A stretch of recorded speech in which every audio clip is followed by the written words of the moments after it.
ونعوذ بالله من شرور أنفسنا ومن سيئات أعمالنا من يهده الله فلا مضل له ومن يضلل الله فلا هادي له ونشهد أن لا إله إلا الله وحده لا شريك له ونشهد أن محمدا عبده ورسوله اللهم صل على محمد وعلى آل محمد كما صليت على إبراهيم وعلى آل إبراهيم إنك حميد مجيد اللهم بارك على محمد وعلى آل محمد كما باركت على إبراهيم وعلى آل إبراهيم إنك حميد مجيد رب اشرح لي صدري ويسر لي أمري واحلل عقدة من لساني يفقهوا قولي رب زدني علما سبحانك لا علم لنا إلا ما علمتنا إنك أنت العليم الحكيم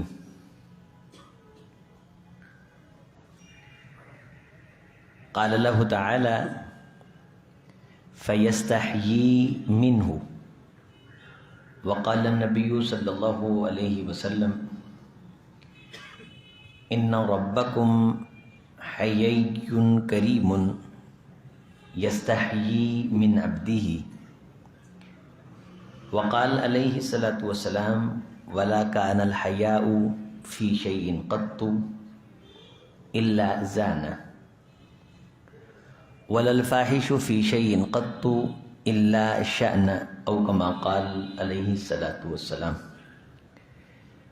ہر قسم کی تعریف اللہ کے لیے اور بہت بہت درود و سلام سید الکونین امام الاولین والآخرین جناب محمد رسول اللہ صلی اللہ علیہ وسلم کی ذات گرامی کے لیے۔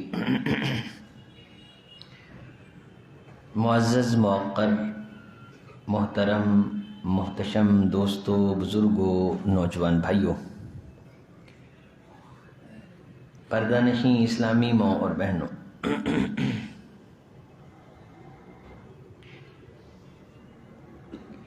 انسان کی جو انسان ہونے کے ناطے خصوصیات ہیں،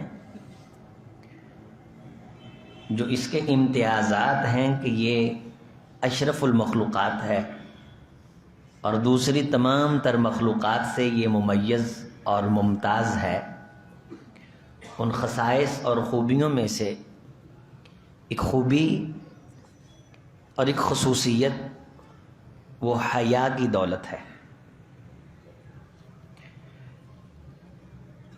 حیا یہ انسان کی اندرونی کیفیت کا نام ہے، جس کے بارے علم لغت کے اماموں نے مختلف آراء کا اظہار کیا ہے۔ تو لغوی اور اصطلاحی تعریفات لکھنے والوں میں بہت بڑے امام ہیں علامہ جرجانی، ان کا نام آتا ہے۔ طلبہ اعظام ان ناموں سے واقف ہیں۔ امام راغب کا نام آتا ہے، لغات القرآن والے۔ تو جرجانی فرماتے ہیں ہوا انقباض النفس من شیء وترکہ حذرا عن اللؤم فی۔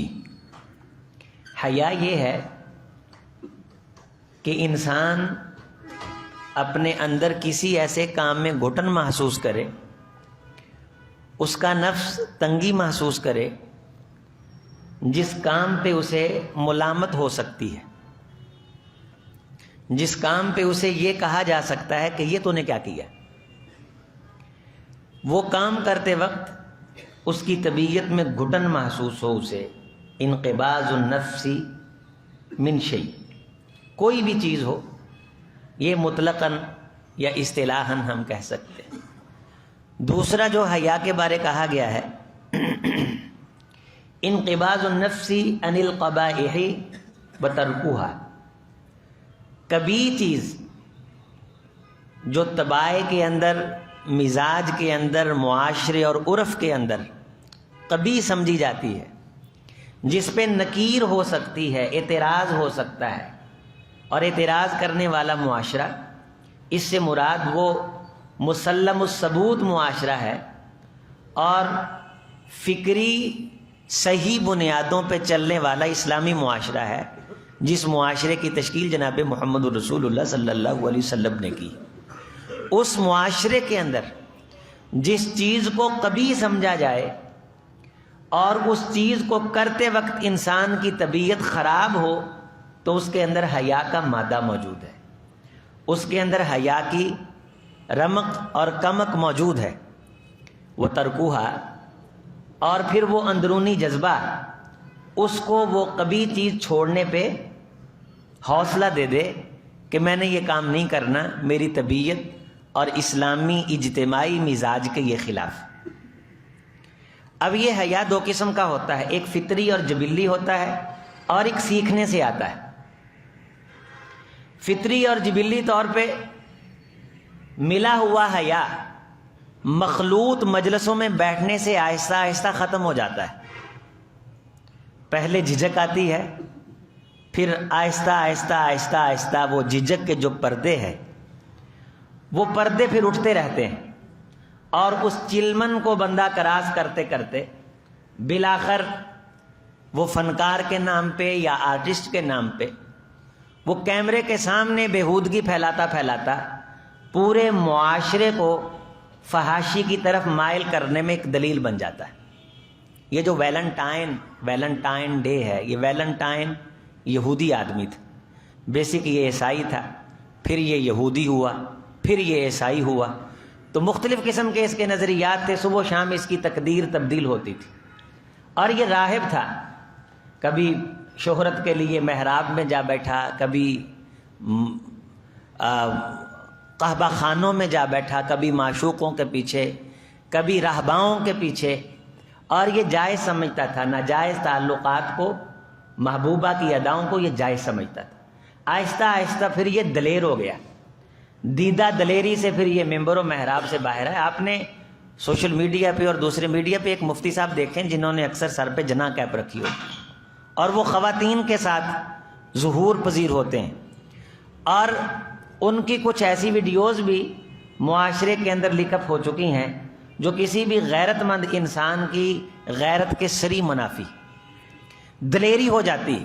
بات میں یہ کرنے لگا تھا کہ جس طرح حیا کی دولت بے حیائی کی مجلسوں میں بیٹھنے سے ختم ہوتی ہے، اسی طرح اگر حیا فطری طور پہ انسان کے اندر کم ہو، پیدا ہی وہ ایسے معاشرے میں ہوا ہے، اس نے آنکھ ہی ایسے معاشرے میں کھولی ہے جہاں بے حیائی کو ایک کلچر کی حیثیت حاصل تھی، تو وہ شخص اگر حیا والی مجلسوں میں بیٹھے تو حیا کی دولت کو اس کی فطرت قبول کرے گی۔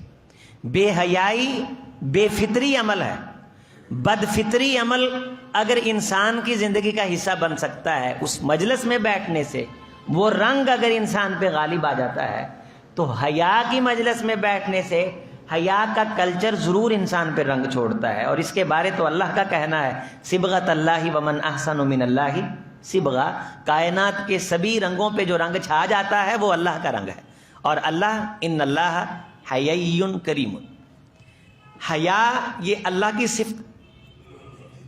کی صفات میں سے ہے کہ حیا اللہ بھی کرتے ہیں، وَيَسْتَحْيِي مِنْ عَبْدِهِ، اللہ بعض دفعہ اپنے بندے سے حیا کرتے ہیں، اللہ اس کے اٹھے ہوئے ہاتھوں سے حیا کھاتے ہیں کہ اب یہ بیٹھ گیا ہے میرے در چوکھٹ پہ آ کے، داڑھی اس کی سفید ہے، اس سے گناہ ہو گیا ہے، اس سے قصور ہو گیا ہے، اور آنکھوں سے اس کی وہ 2-4 موتی بھی بہہ پڑے ہیں، تو میں کس طرح اس کو واپس بھیجوں، مجھے حیا آتی۔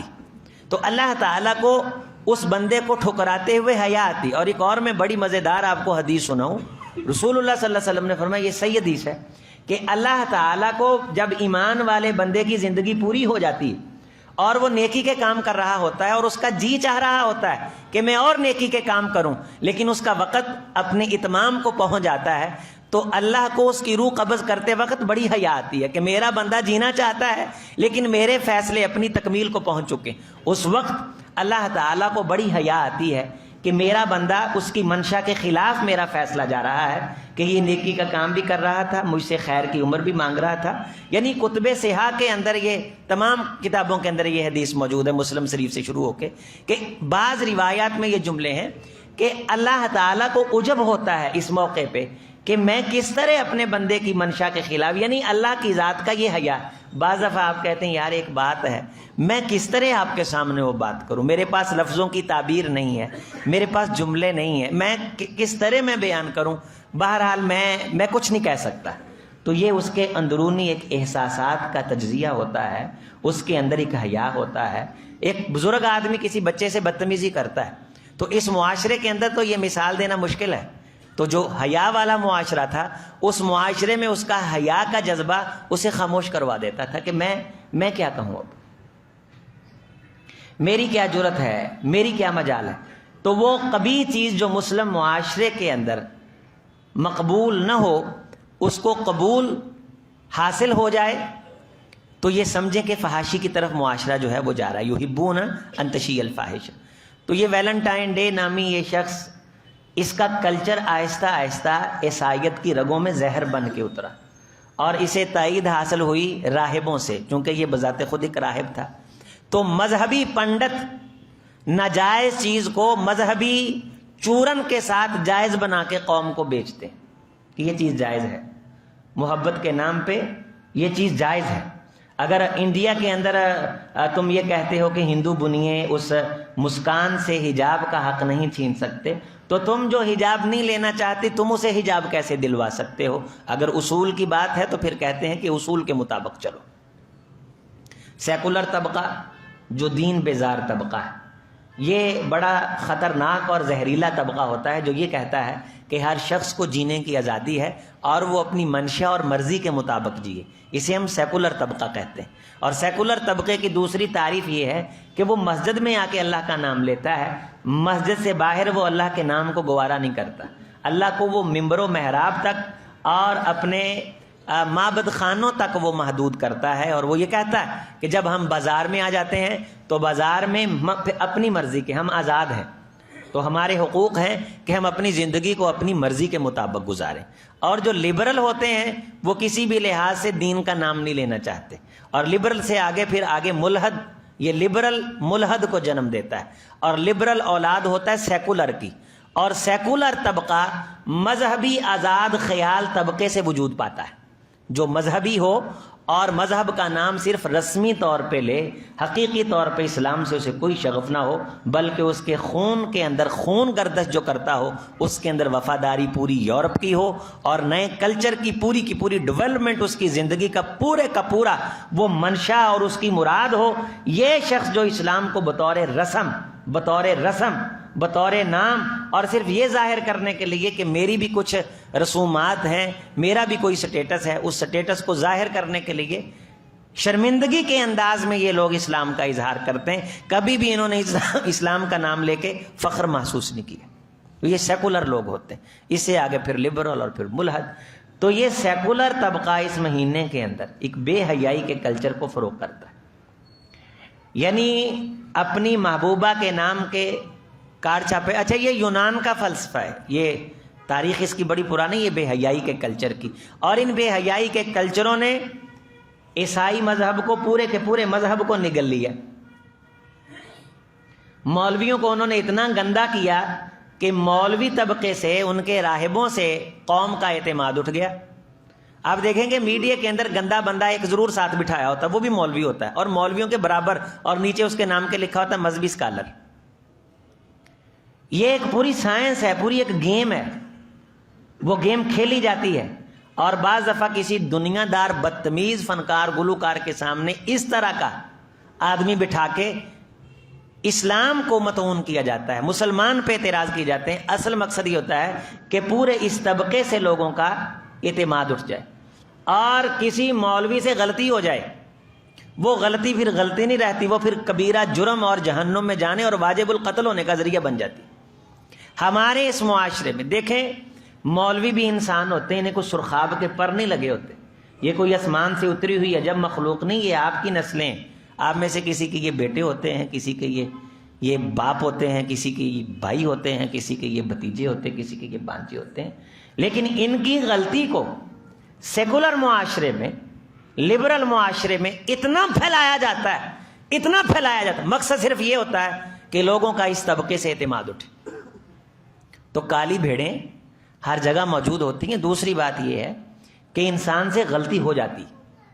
انسان غلطی کا پلندہ ہے، اور غلطی ذاتی ہو، اعتراض اسلام پہ کیا جائے تو سیکولر طبقے کی منافقت سامنے آ جاتی ہے کہ انہیں دکھ مولوی سے نہیں، درد ان کو اسلام سے۔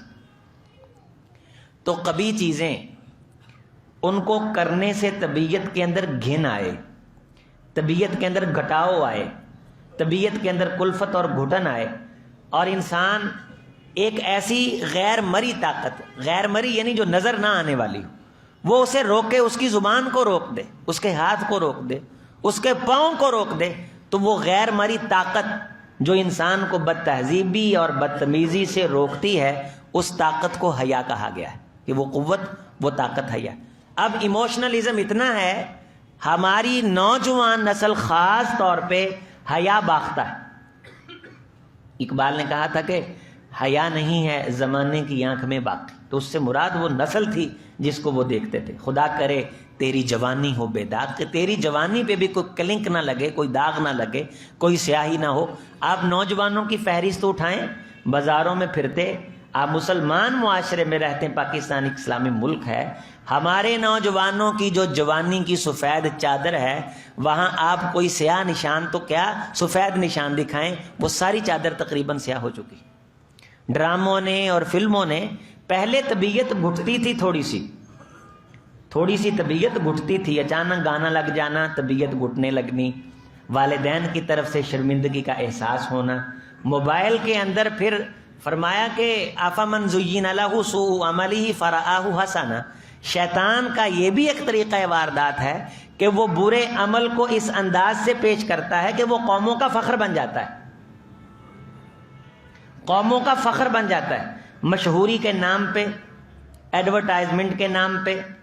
پھر آپ کوئی پروگرام دیکھ لیں، وہ اس طرح کے پروگرام سے خالی نہیں ہے جس میں گانا بجانا یا حیا باختگی کا عملی اظہار نہ ہو۔ چیمے منٹھار سے لے کے آپ کی ڈیوو سے لے کے آپ کی فیصل مور اور تمام تر آپ کی جتنی یہ چلنے پھرنے والی سیارات ہیں، آپ کا یہ سسٹم ہے سواری کا، اس میں گانا ہے۔ تو گانا سنتے وقت اب طبیعت میں وہ انقباض نہیں آتا جو آج سے ٹھیک 25 سال پہلے آیا کرتا تھا۔ آپ نے تو وہ کلچر بھی دیکھا ہے، ہم نے تو نہیں دیکھا، جو یہ میرے بڑے بزرگ بیٹھے ہیں، کہ نوجوان لڑکی ماں باپ کے سامنے شیشہ دیکھنے سے شرمایا کرتی تھی، گھروں کے اندر آئینے وہ چھپا کے رکھے ہوتے ہیں۔ اب ہم اہل حدیث ہیں، معذرت کے ساتھ تھوڑی سی بات ہضم کر لینا، لیکن کئی باپ آپ دیکھیں گے جو ننگی بیٹیوں کے ساتھ شادی حال میں داخل ہوتے ہیں اور بنا سنوار کے پورا ساتھ وہ سٹیٹس کے ساتھ۔ یہ حیا باختگی یعنی طبیعت میں گھٹن نہیں آ رہی، اون جیسی فنے خاواں تے مسلک اہل حدیث دے ٹھیکیدار ہیں، اور ایڈے اسی غیرت مند ہاں کہ تھوڑی سی بات سے ہم ضد اور انا کا مسئلہ بنا کے پورے سسٹم کی یہی تہی پھیر دیتے ہیں۔ یہ کلچر شادی حالوں میں آپ دیکھیں، یعنی انسان اتنا شرمندہ ہوتا ہے، اللہ کی قسم بعض شادیوں میں جانا ہوتا ہے، واللہ العظیم ایک حد ہوتی ہے، ہیزیٹیشن اتنی بڑھ جاتی کہ انسان کو اٹھ کے آنا پڑتا ہے۔ پہلے یہ تھا کہ درمیان میں شریعت کو شرمسار کرنے کے لیے ہلکی سی پیوند کاری کی ہوتی تھی، وہ چلمن سی لگائی ہوتی تھی کہ منڈے ادھر تے بڑیاں ادھر، شریعت کو منہ چڑھانے کے لیے کہ ہم مسلمان ہیں۔ اب وہ بھی نہیں ہوتی، بڑے شہروں میں وہ بھی نہیں ہوتی، اور آئینوں اور شیشوں کا استعمال اتنا ہے، اور پازیبوں کی چھنکار، پورا ایک سسٹم ہے جس نے اندر کے انسان کو مار دیا، ضمیر کو مار دیا۔ اور اس بات نے کہ غیرت دل کی ہوتی، تمہارے دل میں غیرت ہوتی تو تم اس طرح ننگے، تم اس طرح تمہاری پیشی ہوتی، یہاں اس طرح تم داخل ہوتے۔ اب مسلم معاشرے میں شادی حال میں بن سنور کے جانا یہ کوئی کبھی نہیں ہے۔ تو اس مسلم معاشرے کی وہ بات کر رہے ہیں محدثین اور مفسرین اور مصطلحین اور لکھنے والے، وہ اس مسلم معاشرے کی بات کر رہے ہیں جس مسلم معاشرے کو اللہ کے رسول صلی اللہ علیہ وسلم نے کائنات کا سب سے غیرت مند معاشرہ بنایا۔ اور وہ معاشرہ ایسا تھا کہ ام خلاد کا بیٹا جب شہید ہوا تو انہیں خبر نہیں مل رہی تھی کہ بیٹا کہاں، کہنے لگی اللہ کے رسول میرا بیٹا گم گیا ہے اور میں نے کئی دنوں سے کھانا نہیں کھایا۔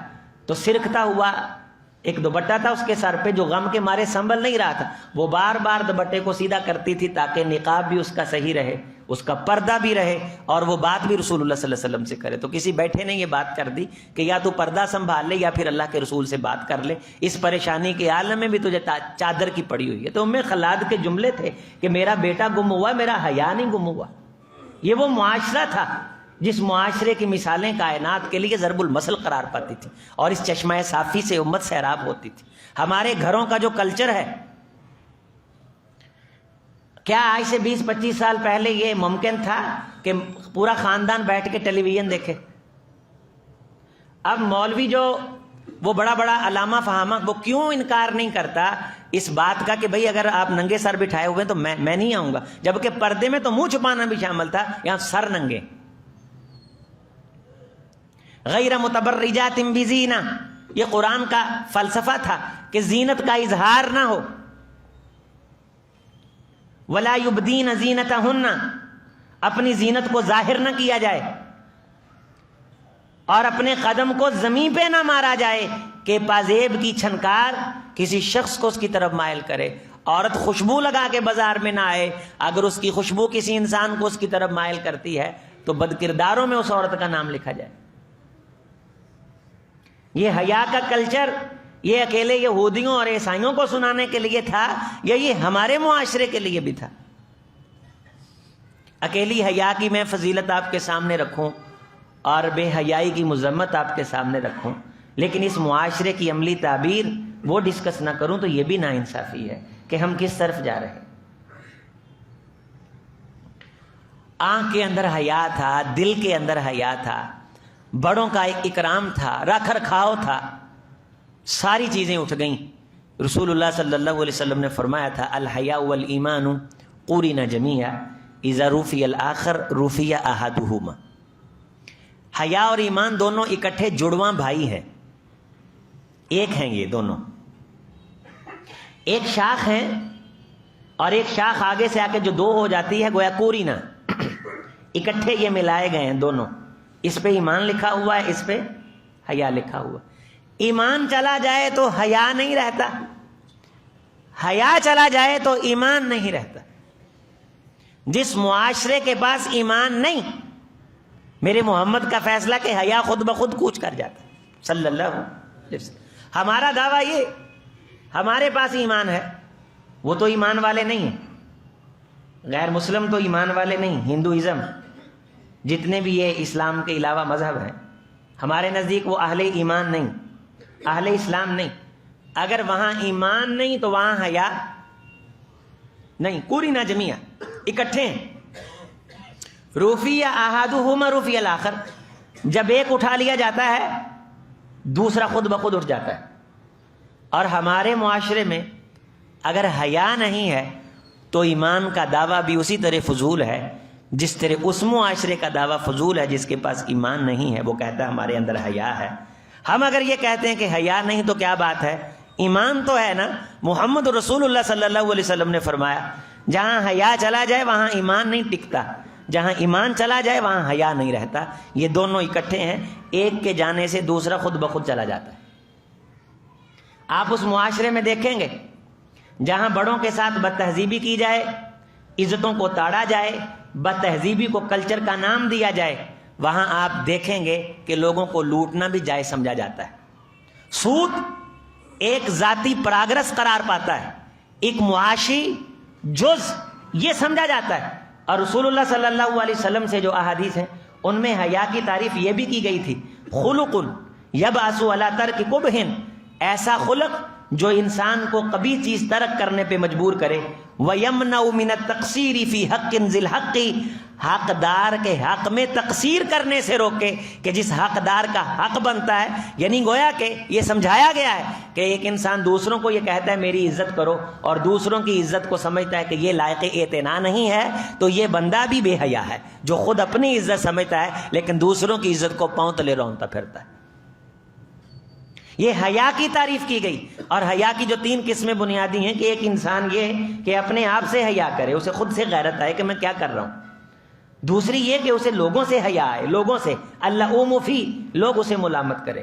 تیسرا یہ کہ اسے اللہ سے حیا آتی ہو, کہا گیا اللہ کے رسول صلی اللہ علیہ وسلم انسان لوگوں کے سامنے کپڑے چینج کر سکتا ہے؟ آپ نے فرمایا اگر مجبوری ہو اور کوئی شرمگاہ طرف نہ دیکھے اور اس طرح کا انتظام موجود ہو کہ تمہارا سطر ننگا نہ ہو تو تم کپڑے اس طرح چینج کر لو، لیکن بچنے کی کوشش کرو، بچنے کی کوشش کرو۔ میاں بیوی آپس میں اگر ہیں دونوں تو وہاں وہ ایک دوسرے کے سامنے ہن لباس لکم وانتم لباس لہن، وہ دونوں ایک دوسرے کا لباس ہیں۔ اللہ تعالیٰ نے وہاں آزادی دی، اور 3 اوقات میں غیر بالغ بچے، نابالغ بچے، ان کو بھی روکا۔ ثلاث عورات لکم، 3 اوقات لم یبلغ الحلم، جو بچے ابھی بالغ نہیں ہوئے، 8 سال کے 10 سال کے بچے، جبکہ لڑکیوں بچیوں میں ریش و بلوغت کی وہ 9 سال سے ہے ہمارے معاشرے میں، ورنہ اس سے پہلے کے بھی ڈاکٹر اس پہ آرٹیکل لکھ رہے ہیں، اور لڑکوں میں 11 12 13 سال۔ اس سے چھوٹے بچے لم یبلغ الحلم منکم، جو بچے ابھی بلوغت کی سیڑھی پہ پہنچے نہیں ہیں، 3 وقت میاں بیوی کے خاص ہیں، فجر سے پہلے، عشاء کے بعد، دوپہر کے وقت جب تم کپڑے اتار کے تضعون ثیابکم من الظہیرہ آرام کرتے ہو، یہ نابالغ بچے بھی تمہارے دروازے میں بغیر اجازت دے کے داخل نہیں ہوں گے۔ یہ سورۃ نور کے اندر اتھینٹک فیصلہ اللہ تعالیٰ۔ وَإِذَا بَلَغَ الْأَطْفَالُ مِنْكُمُ الْحُلُمَ فَلْيَسْتَأْذِنُوا كَمَا اسْتَأْذَنَ الَّذِينَ مِنْ قَبْلِهِمْ، اگر یہ بلوغت کی دہلیز پہ قدم رکھتے ہیں تو شرعی نصائص ان پہ منطبق ہو جائیں گی، اور شریعت ان کے اوپر امپلیمنٹ ہوگی، شریعت کی امپلیمنٹیشن ہوگی، اور اس کے بعد یہ اس کو فالو کریں گے، اور تم پورا ایک اسلامی معاشرے کے مطابق ان کے ساتھ بیہیو کرو گے۔ یہ نہیں بچہ ہے آ گیا ٹھیک ہے فلاں ہے قریبی ہے، نام لے لے کے بتا دیا کہ یہ اس سے پردہ کرنا، اس سے نہیں کرنا۔ اللہ تعالیٰ سے حیا، تو یہ حدیث جو ترمذی شریف کی ہے، تو رسول اللہ صلی اللہ علیہ وسلم سے ایک شخص نے پوچھا اللہ کے رسول اگر انسان اکیلا ہو تو پھر ننگا ہو سکتا ہے؟ کوئی بھی نہ ہو؟ فرمایا جب کوئی بھی نہ ہو تو اسے چاہیے کہ وہ اللہ سے حیا کرے، اس کے لیے ضروری ہے کہ وہ پھر اللہ سے حیا کرے، اسے اللہ سے حیا آئے، اللہ سے غیرت آئے، میں یہ کیا کر رہا ہوں۔ تو اللہ تعالیٰ کی جو محبت ہے وہ دل میں سما جائے، اور انسان اس محبت کی بنیاد پہ کہ میرا محبوب مجھ سے روٹ نہ جائے، برائی سے رکے، تو یہ مادہ ہے حیا کا جو اس بندے کے اندر موجود ہے۔ سبحان اللہ۔ حضور علیہ الصلوۃ والسلام نے بڑی زبردست بات ارشاد فرمائی، آپ نے کئی مرتبہ یہ سنی، فرمایا کہ پوری شریعتوں کا خلاصہ، کیا فرمایا؟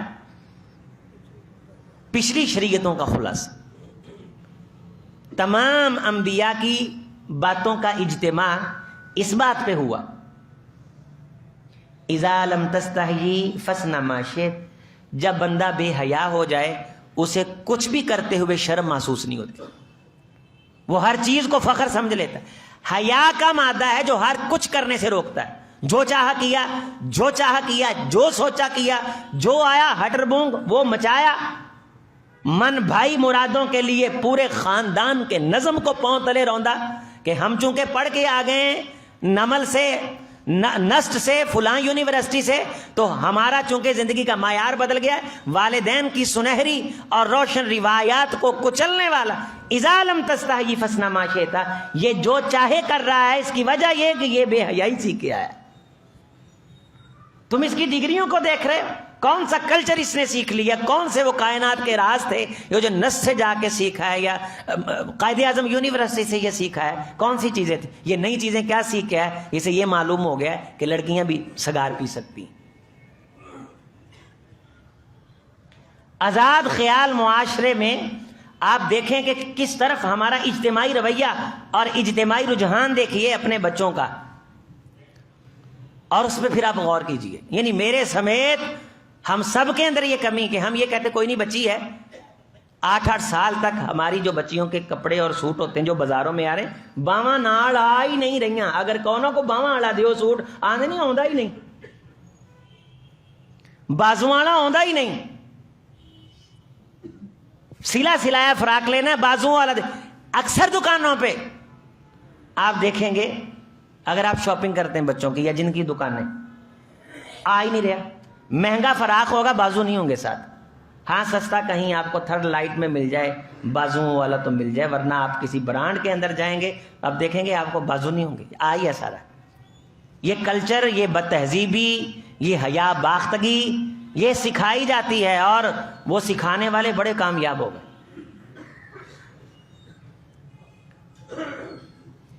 اور وہ ممیاں جو بنا کے یہ ٹانگتے ہیں پاکستان میں تو ہے.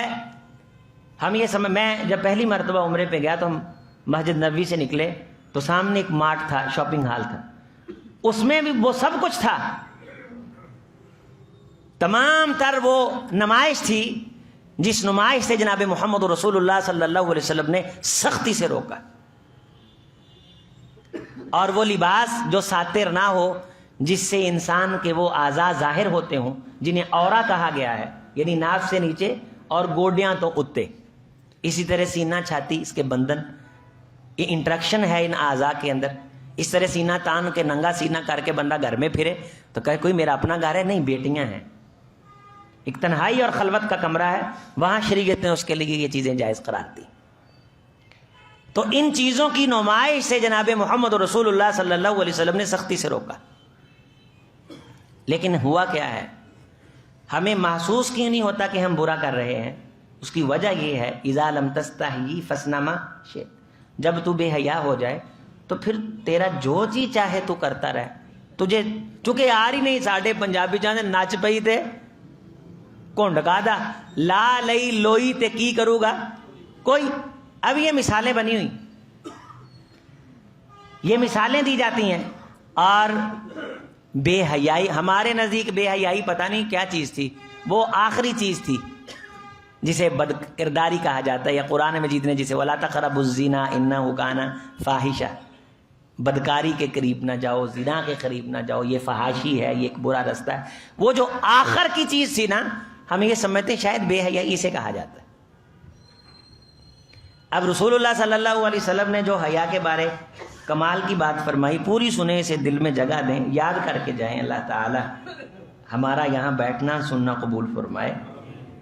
رسول رحمت علیہ السلام نے ایک دن صحابہ کرام سے فرمایا کہ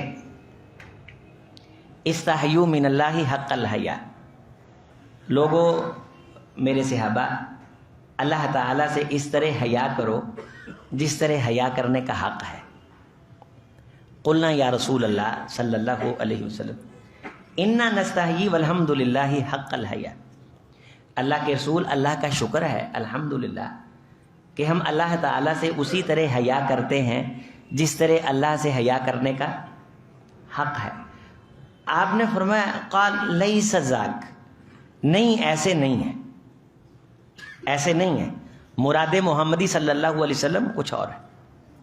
میں تمہیں بتاتا ہوں وَلَكِنَّ الْإِسْتِحْيَاءُ مِنَ اللَّهِ حَقَّ الْحَيَاءِ، میرے صحابہ، میری امت کے لوگوں، اللہ سے حیا کرنے کا مطلب یہ ہے، اللہ سے حیا کرنے کا حق یہ ہے ان تحفظ الرأس وما وعا، کہ تو اپنے سر کی حفاظت کرے اور تیرے ذہن میں آنے والے جو خیالات ہیں تو انہیں ان خیالات پہ کنٹرول حاصل ہو کہ یہ خیال تجھے آنے چاہیے کہ نہیں آنے چاہیے.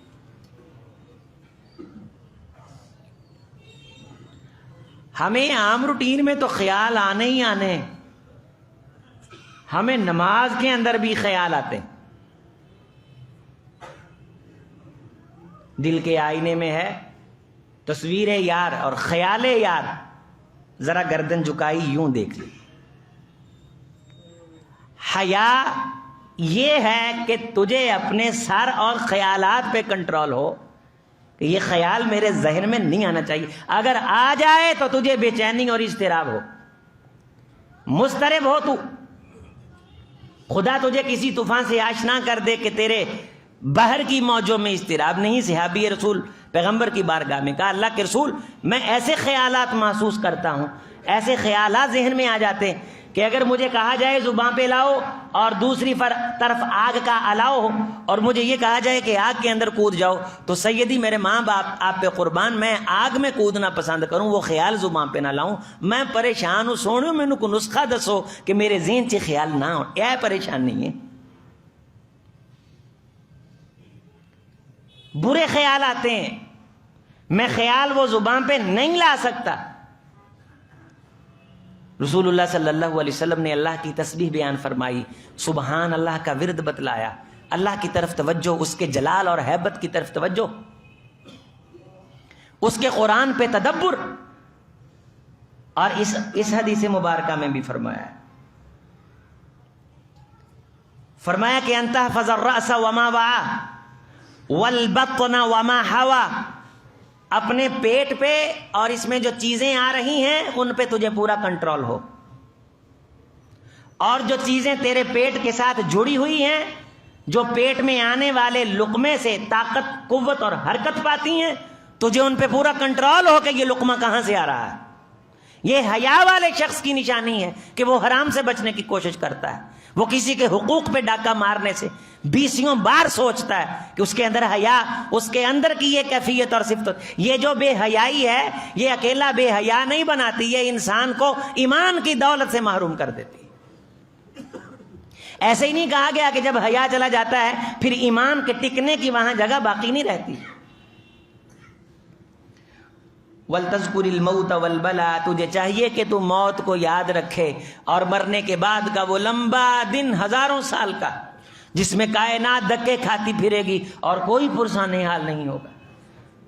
تیری خبر تیری آنکھوں کے سامنے ہو، وہ اندھیر کوٹھڑی اور اندھیر نگری تیرے سامنے ہو، تجھے پتا چلے کہ حیا کس کو کہتے ہیں۔ جب قبر کا خوف اور مرنے کے بعد اٹھنے پہ ایمان نہیں، خدا کے سامنے احساس جواب دہی نہیں ہے، تو پھر تو بے غیرت بنے، تجھے کوئی چیز نہیں روک سکتی۔ تو بے حیا بنے، بے ضمیر بنے، تجھے کوئی چیز نہیں۔ اگر یہ خوف تیرے دل میں ہے تو پھر بے حیائی کیا لینے آئے گی؟ اگر مرنے کے بعد خدا کے سامنے کھڑا ہونے کا تصور تیرے ذہن میں ہے، اگر قبر کی کال کوٹلی تیری اوقات چند سانسیں وہ بھی خدا کے حکم کی محتاج ہیں، تو کس چیز پہ تو اتنے بڑے بڑے گناہ مول رہا ہے؟ فما اصبرہم علی النار، وہ کون سی طاقت ہے جو تجھے یقین دلا رہی ہے کہ جو چاہے کر، تجھ سے نہیں پوچھا جانے والا۔ اپنی موت کو یاد رکھ، اپنی آخرت کو اپنی آنکھوں کے سامنے رکھ، اور وہ دن جب تیرے سامنے آئے تو تیری آنکھیں ابل پڑیں، تیرا جسم تھر تھر کانپے، خدا کے جلال کی کیفیت تیرے رگ و پے پہ طاری ہو جائے، اور تو تنہائی میں بیٹھ کے اپنے گناہوں پاپوں سے خدا سے معافی مانگے۔ تو یہ کرے گا تو آہستہ آہستہ اللہ تعالیٰ تیرے قلب و جگر کو حیا کی دولت سے مالا مال کر دے گا۔ مل حیا فی شیء قط الا زانہ، جب حیا تیرے اندر آئے گا اللہ تیری زندگی کو بڑا ہی خوبصورت بنا دے گا۔ وَلْتَذْكُرِ الْمَوْتَ وَالْبَلَا وَمَنْ أَرَادَ الْآخِرَةَ تَرَكَ زِينَةَ الدُّنْيَا، جو آخرت کا ارادہ رکھتا ہے وہ دنیا کی زیب و زینت کو پھر ترک کر دیتا ہے۔ فَمَنْ فَعَلَ ذَلِكَ، جس بندے نے یہ کام کیا، فَقَدْ اسْتَحْيَا مِنَ اللَّهِ حَقَّ الْحَيَا، اس بندے نے اللہ کا جو حیا تھا اس کو ادا کرنے کا حق پورا کر دیا۔ انسان کے اندر ایک احساس جاویدانی ہو، زندہ دلی ہو، اور انسان کے دل کے اندر ایک امنگ ہو، ایک ایسی طاقت اس کو محسوس ہوتی ہو جو تنہائی میں بیٹھ کے اس کو شادہ و فرحاں کرے، وہ کسی حال میں بھی اپنے آپ کو لاوارث نہ سمجھے، اور اس کا ایک ایسی ذات کی طرف انسلاق اور رابطہ ہو کہ جس کے اوپر اس کا ایمان ہے کہ وہ ذات ہمہ وقت واللہ یعلم اینما کنتم، تم جہاں کہیں بھی ہوتے ہو تم اللہ کی کسٹڈی میں ہو، تم اس کے ہاتھوں میں ہو، پورے کے پورے اس کے کنٹرول میں ہو۔ قدرنا بینکم الموت وما نحن بمسبوقین، ہم نے موت کے کارڈ بھی تقسیم کر رکھے ہیں، کائنات میں ہم کو ہرانے والا کوئی ابھی تک نہیں آیا، نہ آئے گا۔ اس کی پاک ذات پہ ایمان ہو، اور پھر اوباش پن وہ بڑھتا چلا جائے۔ یہ بڑھتی ہوئی اوباشی یہ بتلا رہی ہے کہ خدا کی ذات کی صحیح معرفت حاصل نہیں، دل میں اور ذہن میں آنے والے خیالات پہ کنٹرول نہیں۔ یہ اندر سے کھائے ہوئے لوگ اپنی بے سکونی کو سکون دینے کے لیے مزید بے حیائی والی چیزیں دیکھتے ہیں، اگلی رات ان کو مزید بے چین کرتی ہے، پھر وہ اس سے بھی آگے بڑھ جانے کی کوشش کرتے ہیں۔ جب یہ بے حیائی کی چیزیں ان کے قلب و جگر کو سکون نہیں دیتی، پھر وہ نشے کی طرف پڑتے ہیں، اور تھوڑا نشہ اس کو مٹانے کے لیے کارگر ثابت نہیں ہوتا، رستہ جو غلط اختیار کر لیا ہے پھر یہ نشے کا سلسلہ بڑھتا چلا جاتا ہے۔ وَلَلْفَاحِشُ فِي شَيْءٍ قَطُّ إِلَّا شَأْنَ، یہ چیز میرے محمد نے فرمایا تھا، جس چیز کے اندر آئے گی، جس انسان کے اندر آئے گی، میں لکھ کے دیتا ہوں، اس کی بے چینی بڑھتی ہی جائے گی، اس کا اضطراب بڑھتا ہی چلا جائے گا۔ موسم بدلا، رت گدرائی، اہل گریباں وہ بے باک ہوئے. یہ بدلا ہوا موسم اور گدرائی ہوئی جو رت ہے، کس طرح یعنی حجاب کو کس طرح یہ نوچتے ہیں. اور ہم اگر یہ کوشش کریں کہ رکھ رکھاؤ کی پالیسی دوبارہ بحال ہو، تو اگر ہم آج سے محنت شروع کریں گے اور پوری مملکت اس پہ سوچے گی، تو پھر شاید جا کے کوئی صدیوں کے بعد اس طرح کا معاشرہ ہمیں نصیب ہو جو آج سے چند سال پہلے ہمیں میسر تھا. اتنی پرمیشن ہوئی ہے بے حیائی کی، اور وہ وزاداری جو حیا تھا، یعنی سفید سفید داڑھیوں والوں کے جب باپ زندہ ہوتے تھے تو اپنے والد کے سامنے کھڑے نہیں ہوتے تھے. جس طرح بڑے میاں صاحب کا، بڑے بزرگوں کا ایک اکرام تھا، اب تو یقین مانیے کہ سارا کچھ ہونے کے باوجود بھی کسی باپ سے پوچھا جاتا ہے کہ آپ فلاں چیز کے لیے یہ دیں گے، تو وہ کہتا ہے میں اپنے بچوں سے پوچھ کے بتاؤں.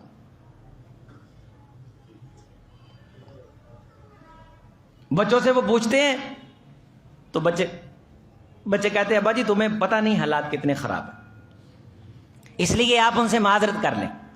پھر ان کا اگلے دن فون آ جاتا ہے کہ میں نے بچوں سے مشورہ کیا ہے تو بچوں نے مجھے اجازت نہیں دی.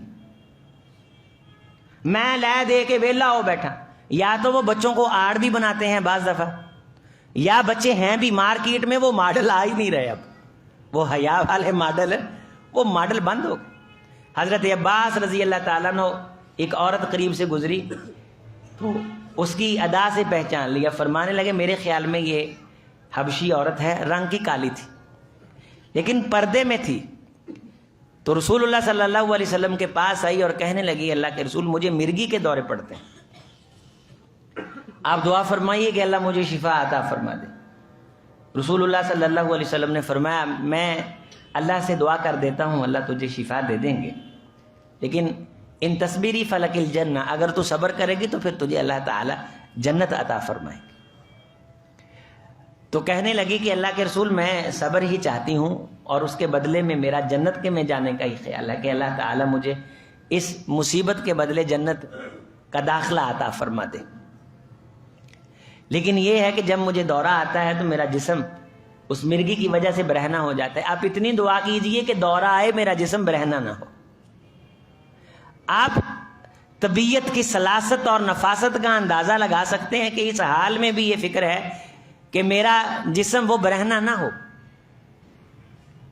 اور رسول اللہ صلی اللہ علیہ وسلم کی ذات گرامی قدر کے بارے آتا ہے کہ کسی شخص نے مان کے ساتھ کوئی بات کی آ کے میرے محمد نے کبھی نہ نہیں کی. آپ کے اندر اتنا حیا تھا کہ آپ اس کی اس مراد کو پورا کرنے کے لیے قرض بھی اٹھا لیتے تھے. یہ کائنات کے امام کا طرز عمل ہے اور اسی منہ پھاڑ کے آنے نہیں ہے گا. کوئی حیا نہیں کرتے کہ 2 بندے آئے یا 4 بندے آئے لا پا کے ایسی ہاتھ دے دیتے. ہمیں بعض دفعہ مدارس مساجد کے تعاون کے لیے جانا تھا. اللہ کی قسم بعض بندے شاید وہ ان سے زیادہ معزز بندے ان کے سامنے جاتے ہیں، لیکن وہ جو پچھلے زمانے کی باتیں سارا غصہ وہ پھر ہم پہ نکالتے ہیں. جو جہان کا غصہ انہیں ہوتا ہے، کوئی ٹوٹی لیک ہوتی مسجد کی. میں اجتماعی بات کر رہا ہوں، میں تو 5-6 مدرسوں کے ساتھ منسلک ہوں. تو مجھے میرے کمال یہ کہ دوست کہنے لگے کہ حضرت آپ کا یہاں اللہ تعالیٰ نے رکھ رکھاؤ بنایا ہے تو آپ ہمارے ساتھ چلیں فلاں تاجر کے سامنے. میں کہا چلو اگر میرے جانے سے تمہاری بات بنتی ہے تو میں چلا جاتا ہوں ساتھ. ہم ایک جگہ گئے تو میرا بڑا تعلق تھا اس بندے کے ساتھ. یار بعض چیزیں نا بیان کرنی پڑ جاتی، بہت تعلق تھا. میں نے کہا کہ حضرت اس نے کہا نا بھی کہ کبھی تشریف لائیں آپ، کبھی آئیں آپ. میں 3-4 بندے ساتھ لے کے میں چلا گیا. اس نے 2000 روپیہ دیا. میری طبیعت خراب ہونے لگی. میں نے کہا صاحب کم از کم میرا حیا کر لیتے، آپ نہ دیتے. آپ کہتے کہ حضرت میں انشاءاللہ میں بتا دیتا ہوں، آپ تشریف لے جائیں. تو آپ نے اتنے زیادہ پیسے دے دیے کہ ہم کیسے لے کے جائیں؟ یہ نہیں کہ ان کے پاس تھے نہیں، مراد یہ کہ اندر وہ ہے نہیں کہ میں کر کے آ رہا ہوں اور سامنے بیٹھا کون ہے، کوئی چل کے آیا ہے. اور اگر مولوی اپنے پیٹ کے لیے جاتے ہیں تو میں تو خدا کی ذات کو شاہد بنا کے کہتا ہوں کہ ہم اگر جاتے ہیں واقعتاً ہی کوئی کام ہوتا ہے. اور بعض بندوں کو ہمارے جانے کا چاہ ہوتا ہے، ہمیں ان سے اگر 1,00,000 روپے کی امید ہوتی ہے وہ ہمیں زیادہ دیتے ہیں. یہ وزادار لوگ بھی موجود ہیں، اس طرح کے لوگ بھی ہیں. نہیں ہوتا تو ان کو پھر آگے سے نہ کرنے کے طریقے بھی آتے ہیں کہ کس طرح. ہم ایک جگہ گئے پچھلے دنوں محمدی مسجد کے لیے، واللہ العظیم اس بندے کو اللہ نے اسے بڑا نوازا ہے. ان دنوں وہ شاید کرائسس میں ہوگا، اللہ اس کے لیے آسانیاں پیدا کر دے. میں ان جیتی آنکھوں سے دیکھ رہا تھا کہ اس کے ماتھے پہ پسینہ آ رہا تھا کہ یار قاری صاحب بیٹھے نا، میں کتنا نہ کرا. میں یہ نہیں کہتا کہ میں اس قابل ہوں کہ میرا، میں ایک اجتماعی کیفیت کے ثبوت کے لیے ایک دلیل آپ کو فراہم کر رہا ہوں کہ یہ کیفیات ہوتی تھیں بڑوں کے سامنے. بچے 7 پردوں میں اس طرح کا حرکت کرتے ہوئے ڈرتے تھے کہ اگر میرے ابے کو پتہ چل گیا، سزا سے نہیں ڈرتے تھے کہ میں اپنے ابے کو منہ کیسے دکھاؤں گا. نبی صلی اللہ علیہ وسلم سے ایک صحابی کہنے لگے اللہ کے رسول مجھے وصیت کرو. کیا فرمانے لگے؟ غور سے سنو، وصیت کرو. آپ نے فرمایا اوصی کا ان تستحیی من اللہ کما تستحیی صالح قومک، میں تجھے یہ نصیحت کرتا ہوں کہ تو اللہ کا حیا اس طرح کیا کر جس طرح تو اپنی قوم کے نیک شخص کا حیا کرتا ہے. اس معاشرے میں نیک شخص کا کتنا حیا ہوگا؟ رسول اللہ نے تشبیہ دی اللہ کے حیا کے ساتھ. جس طرح تو کسی نیک صالح شخص کا حیا کرتا ہے اسی طرح تو اللہ کا حیا کیا کر. یہ مجھ محمد کی تجھے نصیحت ہے صلی اللہ علیہ وسلم. تو بعض پرسنالٹی اور شخصیات اس مقام کی ہوتی ہیں کہ آپ ان کے ساتھ رکھ رکھاؤ کا رویہ رکھیں. ایک انسان فون پہ چغلی کرتا ہے، بد عمل ہونا اور بات ہے، بے حیا ہونا بڑی ٹریجڈی ہے. بد عملی قبول ہو سکتی ہے، بے حیائی قبول نہیں ہو سکتی. بد عملی کیا ہے کہ آپ چغلی کر رہے تھے، اس نے کہا کہ بھئی مجھے پتا چلا کہ آپ نے میری چغلی کی ہے. آپ نے آگے سے اسے کہا کہ نہیں میں تو تہاڈی تعریف کر رہا سی. یہ بے حیائی ہے. پہلا کام بد عملی تھا، دوسرا کیا ہے؟ بے حیائی ہے. کسی شخص نے آپ سے پیسے لیے، نہیں آپ کو بر وقت دے سکا، نہیں آپ کو آپ اس کو پنڈنے لگ جاتے ہیں لوگوں میں جا کے. تقاضا تھا، آپ اس سے مطالبہ کرتے. یہ ساری چیزیں اگر ہم اپنے معاشرے میں دیکھیں تو کہاں ہمیں رکھ رکھاؤ نظر آتا ہے؟ کس بندے کا ہمارے ہاں مقام ہے، کس بندے کی ہمارے ہاں حیثیت ہے، کس کو دیکھ کے ہم نظریں جھکا لیتے ہیں کہ نہیں یار فلاں آیا ہے. رکھ رکھاؤ کی تو صورتحال یہ ہے کہ ہمارے قریبی دوست نے اس طرح بات چلی تو میں نے وہاں بات جب بیان کی تو کہنے لگے کہ ہمارے علاقے کی بات ہے. یہاں جمعے میں نے پہلے بھی بیان کیا کہ وہ بزرگ آدمی سلو کے لیے آئے تو اس نے مان کے اندر جس طرح پنجابی میں گال بھی تھوڑی بہت ہی نکال لیتے ہیں تو اس نے کہا فلانے ہون ساڈے ہوندے ایویں کرو گے مان نال. تو اگوں دا منڈا آندا فلانے دا فلانا تو ہوئے گا، تیرا پیو ہوئے گا. وہ بھی اسلحہ لے کے آئے تھے، یہ بھی اسلحہ لے کے آئے تھے، ادھر سے بھی فائرنگ ہوئی ادھر سے بھی فائرنگ ہوئی. اور اس بے حیائی اور عدم برداشت کے کلچر نے 5 بندے وہاں قتل ہو گئے. کوئی بندہ کسی کی بات سننے کے لیے یقین ماننے تیار نہیں. نال ہی تریلیاں لوگوں کو آن لگ پیندیاں نے تے کوئی بندہ وہ سمجھتا نہیں کہ میری اصلاح ہونے والی. وہ بندہ سمجھتا دنیا جاندیاں ساریاں چیزاں دا مینوں پتہ ہے. کوئی بندہ یہ سمجھ ہی نہیں رہا کہ میں اس گل نو قبول کراں، میں اس گل نو منا، یعنی میں بھی تہاڈے نال اسے معاشرے دا حصہ. آئیں رکھ رکھاؤ اور وزاداری پیدا کریں. ماں کا اکرام اپنی جگہ پہ ہے، باپ کا اکرام اپنی جگہ پہ ہے، معاشرے کے معزز افراد کا مقام اپنی جگہ پہ. اور ان سیاستدانوں نے جو کلچر ڈیولپ کیا ہے اس کلچر نے بد تہذیبی کو بڑا فروغ دیا، گریبان پکڑنے کو بڑا فروغ دیا. اب یہ الیکشن میں جب آئیں گے تو کیا یہ خیر کی توقع رکھیں گے؟ جو کانٹے انہوں نے بوئے ہیں ان کے سروں پہ گلاب لگیں گے یا کانٹے لگیں گے؟ سیاسی اختلاف اپنی جگہ پہ، وزاداری باہر رہنی چاہیے. اگر رکھیے دشمنی کسی کے ساتھ تو اتنی سی اس میں آپ اتنا سا فاصلہ ضرور رکھیے کہ کل ملیں تو پھر شرمندگی نہ ہو. اگر آپ نے چھوڑنا ہے تو بس آپ خاموشی کے ساتھ اسے صرف نظر کر لیں، لیکن اگلا پاسا دکھا کے پھر منہ موڑنا اور کل اگر سلو کی کوئی سبیل نکلے تو وہ بات پھر آڑ بن جائے، یہ بہت بری چیز ہے. اللہ تعالی ہمیں حیا والا معاشرہ بننے کی توفیق دے. والسلام علیکم.